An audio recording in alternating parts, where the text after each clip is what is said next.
go ahead and share the prayer.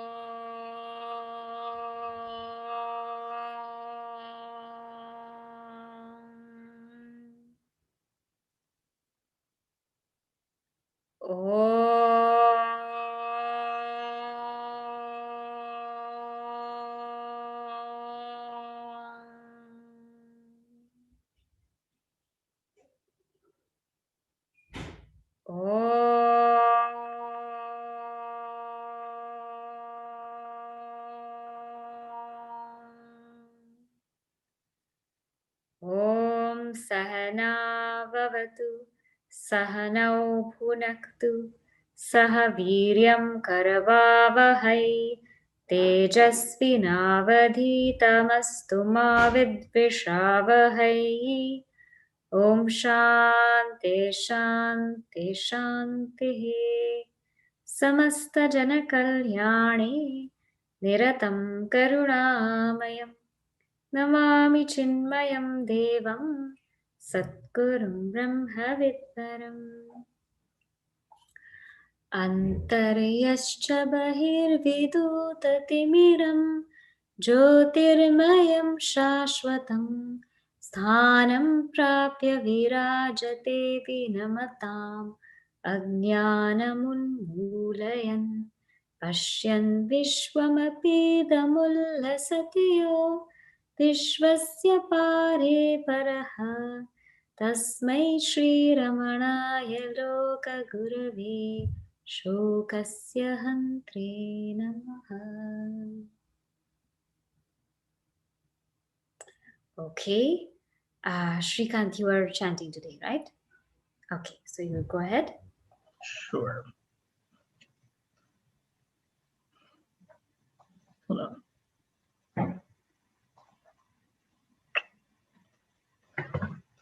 Not loading. Sorry, I had a website pulled up, but it's not loading properly. Karturajnaya prapyate phalam karma kim param karma tajjadam kriti mahodadho patana karanam phalam shashvatam gati nirodhakam ishwararpitam nechaya kritam chitta shodhakam mukti sadhakam Kaya karyamuttamam pujanam japaschintanam kramat jagata ishadhi yukta sevanam ashtamurti deva pujanam uttamastava duchad mandataha chittajam japa dhyanamuttamam आज्यधारया श्रोतसा समं सरलचिन्तनं विरलतः परम् भेदभावनात् सोऽहमित्यसो भावनादिदा पावनीमता भावशून्यसद्भावसुस्थितिः भावनाबलात् भक्तिरुत्तमा हृत्स्थले मनः स्वस्थता क्रिया भक्तियोगबोधाश्च निश्चितम्. You say Ajadharaya Srotasa or Shrotasa? I might have said Shrotasa. Okay, so Srotasa. Huh?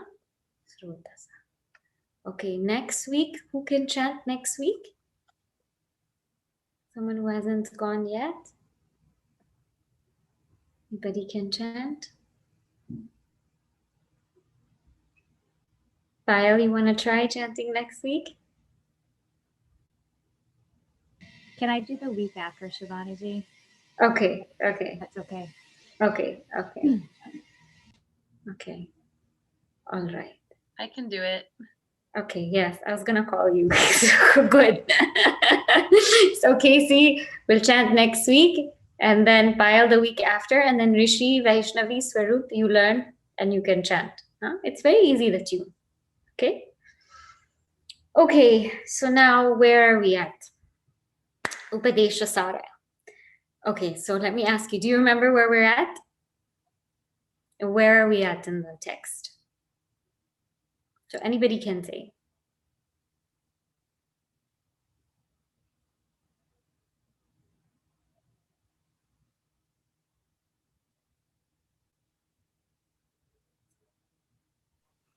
We were discussing the yamas and niyamas.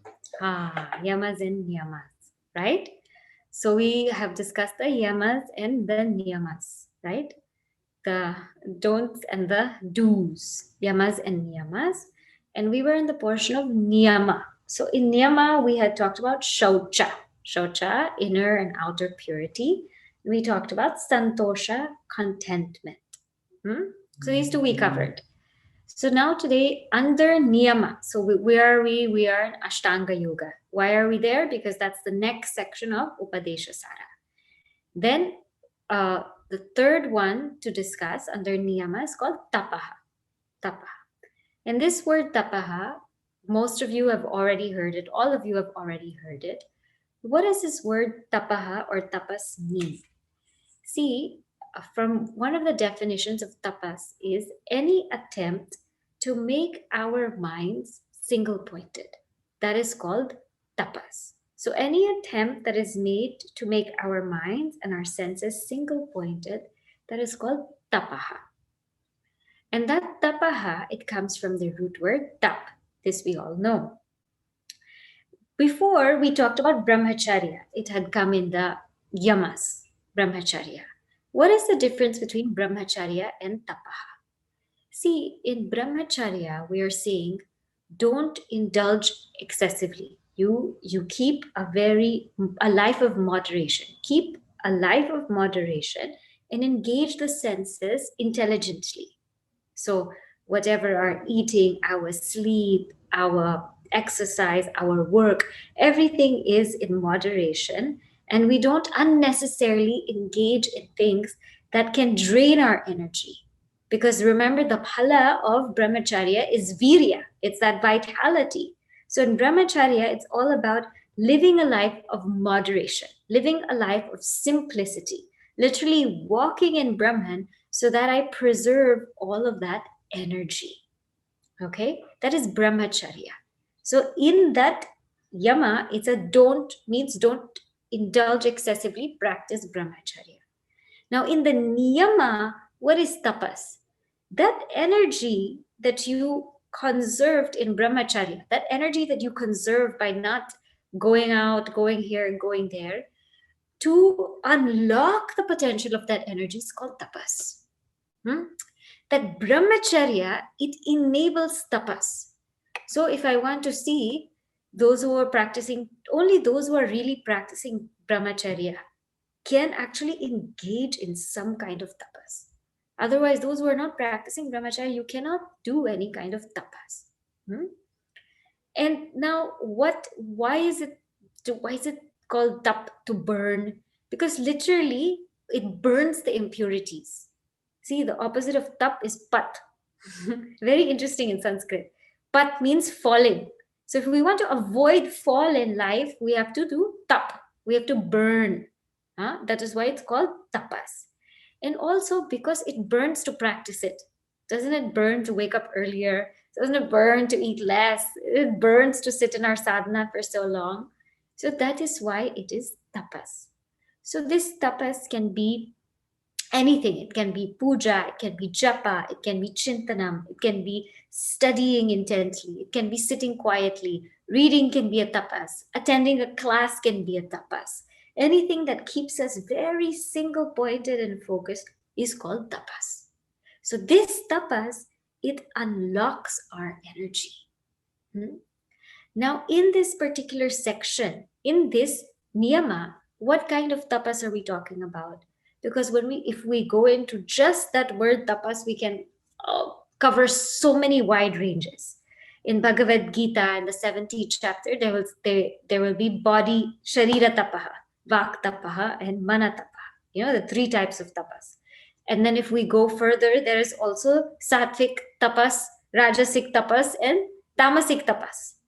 So in here, we're talking about sattvic tapas. Because don't forget that people also do tapas, but for very selfish means or destructive means. People do a lot of tapas like this Jayatratha in Mahabharata does so much tapas because he wants to defeat Krishna and Arjuna. So he says, or defeat the Pandavas rather. He says, give me one day where I can defeat the Pandavas. And he's granted that one day when Bhagavan Krishna and Arjuna are not there. Or Ravana also does tapas. But Ravana's tapas is also very destructive. So people do tapas and they are destructive with their tapas. So we're not talking about that tapas for destructive reasons. We're also not talking about that tapas for selfish reasons. So people also do a lot of tapas to make a lot of money. That's also tapasya. They go to work every day, they work, they make a lot of money, but for their own comforts, for their own pleasure, they also do tapas. People do tapas for their body, exercise, lift weights to look good. Not necessarily to serve or not necessarily to give back, but to look good. So that is a rajasi kind of tapas. When I'm doing it for my own selfish reasons, it is still tapas. In this tapas, which is both destructive and selfish, that tapas is only for boosting the ego. It is tapas, but it's for boosting the ego. What the tapas that we mean here is a tapas for breaking the ego. That is the kind of tapas we want to practice. We want to practice that kind of austerity that's going to destroy this ego, not that's going to make it bigger.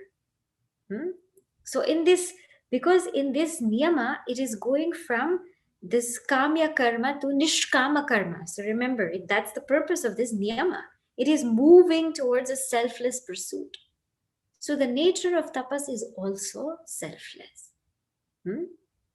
And that is the best kind of tapas. In, later on, the last verse, if you hear, he says, Mahadidam tapo Ramana Vagyam. He says, this is the greatest tapas. And what is the greatest tapas that we will see when we come to the end of Upadesha Sara? Now, what is the benefit of tapas? What happens when one performs a lot of tapasya?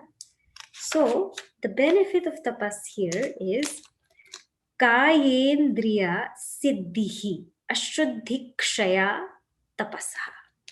Tapas brings ashuddhikshaya. It sheds all of the impurities. All of the impurities that I have can be shed by my tapasya. You know why? Because the mind is very focused on something higher in tapas, right? So again, I'm talking about the tapas, the sattvic kind of tapas. Therefore, there is no room for the mind to focus on something lower. There is no room. That impurity cannot enter you because your mind is too busy. It's too busy in something higher that the impurity has no room to wallow in. Impurities of the mind, these anxiety, these depressing thoughts, these negativities, they only come to our mind if there is room in the mind. So if there is room in the mind for negativity to sit, that means there is no tapas there. But that tapas will make sure that there is no room. So ashuddhikshaya is the fruit or the result of tapas. And not only that, kayendriya siddhihi. Certain siddhis, like revelations. I will translate it here as revelations. Deep revelations come to us when we do tapas. You see, we are all connected. The truth is that we are all connected to this total mind.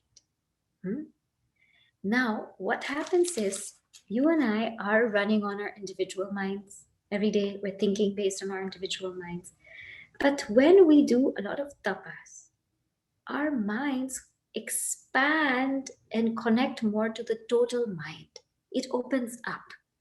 It's like right now, let's say I have a 1G connection. My mind is only 1G with no tapas. But when I do tapas, that uh, connection becomes 5G, 6G, 7G even. So then I have a connection, a bigger connection to that total mind. And the bigger my connection to the total mind, the more things are revealed to me. You see, people always ask what happens in prayer? What happens in prayer? This is what happens in prayer. Don't sit there and expect somebody will come and give you a solid answer. This is what you should do. No, the answer will come to you because your mind expands to receive it. Why we're not getting answers to our prayers is because we're not able or open or expansive enough to receive that answer. That is why we're not getting the answer. Not because the answer is not there. It is there, but do we have the capacity to grasp it? That capacity to grasp it, that siddhi, that revelation comes through tapas. So all of these things, they are encompassed in that one word, tapas. And as I said, it can be very deep, but this is not our vishaya. This is not a subject. We are just coming into tapas as one of the niyamas. So you please think about it, how important this is. And you will see in your own life the siddhi of tapas. Now we move on to the next, which is what we call Swadhyaya. So we are number 4 in the niyamas, Swadhyaya. Now, when we hear the word Swadhyaya, usually what happens is Swadhyaya, it makes us think of study. But in this particular yoga shastra, what Swadhyaya means is, it could mean 3 things. 1 is chanting your portion of the Veda. 2 is pranava japa or japa on omkara. And 3 is ishta devata japa. Okay. See, before, back in the day, the students used to learn how to chant their particular branch of the Veda. That was their study. So when they went to Gurukula, they learned how to chant. So that was called Swadhyaya. Then japa, we have those, especially those who have taken up to Gayatri japa, we have talked extensively on what japa is. So now I'm sure you know what that japa means, right? That japa means that which the repetition of the name of God, repetition of a mantra, repetition of Om. It is that repetition, knowing the meaning of it. That is called japa. Now, this japa also is a very, very purifying thing. So this japa also can be the tapaha, right? This japa can be your tapaha. Because as I said, when this japa happens, when we are constantly repeating a mantra, constantly repeating the name of God, constantly repeating something, means there's no room for anything else to enter the mind. There is none. And it is said in this Kali Yuga, the easiest way to purify the mind is through the practice of japa. Now, what is the fruit of japa? So japa, I will not speak so extensively on because Gayatri japa, those of you who have done, know the power, the value, and if you have your own practice, you understand it completely. That mind really becomes very tuned. We know that japa has that ability to purify and make the mind very single pointed, especially when you're picking something to focus on. The fruit of japa is ishta devata samprayoga, means you get sakshatkara of your ishta devata. That's the fruit of japa. And some people might think that, these kinds of things are not possible. It is highly possible. There is a science that there's a plate that they use and they put sand in that plate. And I will show you a video later, after the talk so that you can see what I'm talking about. Now I'll just tell you. You put sand in a plate and you play different music, different frequencies, that sand will actually form different formations. It will actually form different shapes, different lengths, different things. It actually has that ability to do that. So what is happening with japa is that sound is forming something. It's forming something in my body. It's forming something in my mind. It's forming something in my whole being. And it has that ability to bring forth that Ishtadevata, Sakshatkara. So the result of Swadhyaya is this. It goes into that level. Especially those who do this, what is known as Purashcharana. I had spoken about this in Gayatri Mantra. Purashcharana is when you take your mantra and you do a complete chant of it. Like if you take Om Namah Shivaya, it does 5 syllables, 6 syllables, some will do 6. You do 100,000 per syllable. So you do 600,000. Then you might think, how impossible is that? It's not impossible. It's not impossible. It's totally doable. You start now itself. Start now itself. It's totally doable. And so it is said that when you have a very pure heart and you do your Purashcharana of your mantra, you will get Sakshatkara of that Ishtadevata. That is Swadhyaya. So people used to do all of these things. All right. Now we move to the 5th one in Niyama, and that is Ishvara Pranidhana. Ishvara Pranidhana, surrender to God. This we have seen also in Karma Yoga, especially in that section between selfless and selfish action. We've seen what does it mean to surrender to God. So here I will just touch a few points. See, when we talk about surrender to God, is how do you surrender every action to God? You say, God, this action is for you. My eating is for you. My studying is for you. My sleeping is for you. There are such stotras, there are such songs that say, Yad Yad Karma Karomi Tad Tadakilam. Shambho Tavarathanam. Everything I do is for you, right? They're like that. But the idea is, instead of offering every single action, every single word, every single thought, what's the easier thing to do? Offer yourself, right? Offer your entire being. So whatever comes through this being is to you alone. That is called Ishvara Pranidhana. It's not this. In the beginning, we say, okay, this I offer you. This Naivedyam I offer you. This I offer you. It is a practice to keep our minds aware, that it should be nice. I have to tell you that now that I'm offering prasad to God, I eat so much better. Before I used to just whatever, put stuff together. But now I'm like, I have to heat it up nicely, and it's gotta be good food, and it's gotta be nice, and you offer that, and then you eat it, and it makes such a huge difference, So this Ishvara, everything. If you see, when we offer something to God and then we take it, even if a book it is, like we had Vasant Panchami, and our tradition is you offer a book to Bhagavan, then you take it. You feel like you have much more reverence for that book as opposed to just taking it and reading it, So when we cultivate in the beginning, when we cultivate that attitude of offering everything to God, it's so amazing because it makes you have much more reverence, much more value for what you get. Anything, just cultivate that habit. And when we come to a deeper level, then it is offering yourself to God. That Bhagavan, whatever means, you come live here.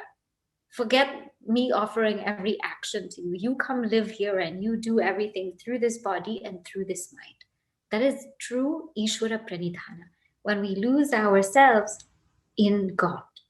When there is no, this Kabir Dasji says, no, the road of truth, it's too narrow for two people. So instead of both of us walking, you walk, right? You just be there. So this is and this is also how we talked about being an instrument. Same lines. What is the phala of Ishvara Pranidhana? Very nice. Samadhi Siddhi. So if we want Samadhi, what do? Surrender. Surrender is the key to Samadhi. I'll tell you why we cannot sit in meditation is because the mind is so preoccupied with so many things. Oh, what about this project I'm working on? What about this task in my job? What about this person? What am I going to do tomorrow? And I have so many things in my mind. It is so full of things. But when we have that attitude of surrender, you will work through me, everything will happen, everything will be okay. That person can sit down and the mind can become absolutely still because they have surrendered. There's no worry. Absolutely no worry. What is there to worry about? Everything will happen the way it has to happen. We might as well live, sit, and enjoy right here and right now, isn't it? That mind which is completely surrendered, that mind will get samadhi. The mind which seeks to control, to overplan, that mind doesn't get samadhi. Gurudev's famous quote, if you want Bhagavan to laugh, what do? Make plans. Make plans, and then God will laugh. Because you see how many plans we made. Okay, now we've got the vaccine and everything is going to be so cool. But now there's so many strains coming. And now again, back home, And so nobody said don't envision. We can envision. We can imagine. We can create. But also let things unfold. So that mind gets samadhi. All right? Now, so we have completed the yamas and the niyamas. Now I will touch upon today asana. Okay? Asana, most of you know, we have been doing yoga together on Sattvic Sundays. So with Payal and Casey also taught, so everyone knows asana. What is asana? Asana means sthiram sukham asanam. That posture by which you can sit steadily, sthiram, and sukham, comfortably, that is your asana. That's called asana. So asana is not it is not that you have to sit the way everybody else sits. That is not asana. Or sometimes people are very, like your arms are very like this, and your back is very too stretched like that. That is not asana. You and I have to find our posture where we are steady. Steady means we keep the back, the neck, and the head in a straight line. So everything is erect. And it is steady, and also it is comfortable. It is sukha. It is not tedious, like so hard to hold. It is comfortable. We found our comfort spot. Like that, every seeker has to find their asana. Because without this, no contemplation can take place. And that asana, how long we have to be able to sit in that asana? So Swami Shivananda ji says, how do we know we've mastered an asana? At least 3 hours we can sit in that asana without movement. 3 hours. 3 hours, he says. At least 3 hours you should be able to just sit. But we can start with 10 minutes, 20 minutes, 30 minutes. 30 minutes is a good point. If a seeker has reached 30 minutes, that's a good point. Means you're on the way. Then slowly, it will come 45 minutes, 1 hour, etc. This is asana. What is the lakshana for asana? How does one manage to be able to get that posture? So one of the lakshanas, how one is able to get that posture, is, I'm sure you know this verse from Bhagavad Gita. Yuktahara viharasya, yukta cheshtasya karmasu, yukta swapnava bodhasya. So what it says is the one who is yukta. Yukta means the one who is moderate in ahara and vihara. Moderate in eating and in engaging with the world. Huh? Somebody who is engaging too much in the world cannot sit still. Huh? They just want to move every time. They just want to move here, there, and everywhere. Cannot. And even when they're sitting, they're shaking their leg. Or ahara, when the food intake is a lot more, then like so tired and so sleepy. Or when the food intake is less, then you're so hungry, cannot concentrate on anything. Yukta cheshta. Cheshta also means your activity. Activity is moderate. It's not too much. And yukta, moderation in sleeping and in waking. This comes in chapter 6 of Bhagavad Gita. Dhyana Yoga or Atma Samyama Yoga. It details the whole process of meditation. And this is a prerequisite because this will help us sit in our asana.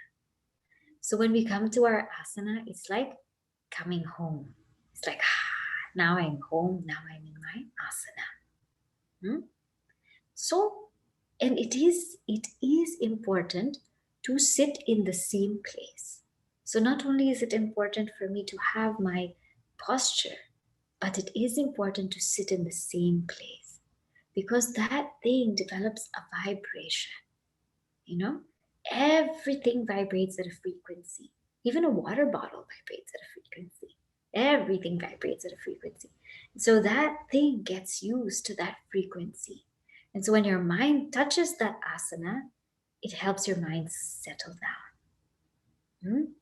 So not only the same what posture I have, the same place that I sit, and that same time where I cannot be disturbed. All of that comes into asana. So it's like you're frozen. Think like you're frozen for that moment. And when you sit and do the sadhana, we always start with a sankalpa. Remember, that's very important. Your resolve that I'm going to sit for 20 minutes or 2 japamalas or whatever it is. And you stick to that no matter what. You cannot move. And sometimes we will think that, I want to move, I have cramps. Don't move. Don't move. The cramp will go. It will go. But keep that sankalpa. That's very important. That will help one establish this asana siddhi. What is the fruit of asana? Phala. It said that one will be able to conquer dvandvas. Dvandvas means pairs of opposites. Pairs of opposites like the body level, cold and heat, joy and sorrow at the mind level, honor and dishonor at the intellectual level. Okay, so today I think we will stop here. So what we have seen so far. So we started with the niyamas. First we started with tapaha, that effort to make our minds very single pointed because it unlocks that potential within us. Then we went on to Swadhyaya, taking up that japa. Now we don't chant that portion of the Vedas, but taking up that japa, and the result is sakshatkara. And we took Ishvara pranidhana, or surrender to God, and that is the phala of that is samadhi. And of course we took up asana. Okay, now so we'll stop here.